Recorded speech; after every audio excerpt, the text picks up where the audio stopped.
Today I want to talk about shadows and light, especially in terms of Italian-American culture.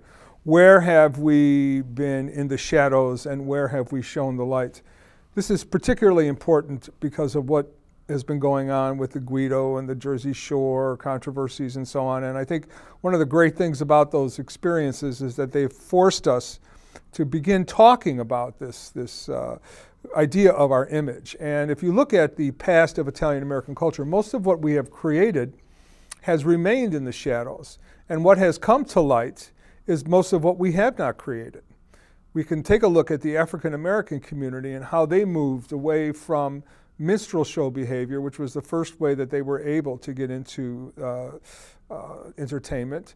And then moving beyond that into mainstream productions, they still had a limited role of what they could play. But how did African Americans begin to move away from the stereotypes? And also we have to remember there were also very many protests within the African American community about these images. The Stepin Fetchit character, actually it was his name, Stepin Fetchit. And so the same thing has happened to Italian American culture. And I know I've said this before, but I think I can't stress enough that African American culture eventually went on to produce independent filmmakers such as Spike Lee, independent television producers such as Bill Cosby, who created their own shows, who built out of the African American experience, comics like Richard Pryor who created.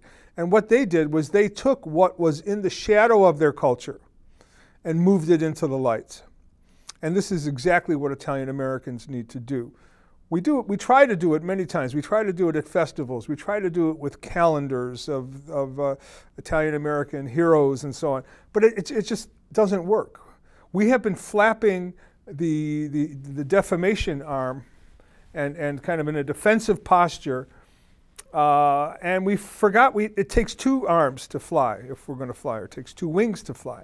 And the right wing has been the defamation. The left wing, I think, that we should add to our plan is what I call profamation.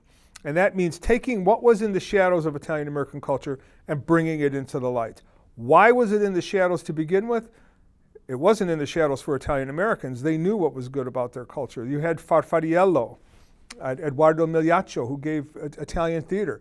In the early immigrant culture in the United States, there was a rich sense of what is Italian and Italian American culture.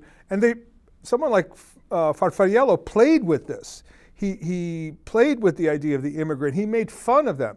We have a tendency, I think, that sometimes when we see people making fun of Italian American culture, to be upset with them. We haven't learned to laugh at ourselves the way our grandparents did. They did laugh at themselves. So there's this missing generational gap, which I have referred to sometimes as irony deficiency, but it really happens to be a lack of being able to bring the best of what we have into the light. When you control the light, and we have controlled it many times, we have filmmakers who have done it, but what they have been, the biggest problem that they had was that they were stuck inside what it was America wanted to see. The same way that early African Americans were stuck inside what was it that people expected to see of African Americans. And when people began to break through those expectations, filmmakers like Spike Lee, then the images that came before of the D.W. Griffiths, of the what we would call the buffoons, the gang members, and so on and so forth, that all began to be pushed back into the shadows. So the key that we need to work on is taking the best of Italian American culture and bringing it from the shadows into the light.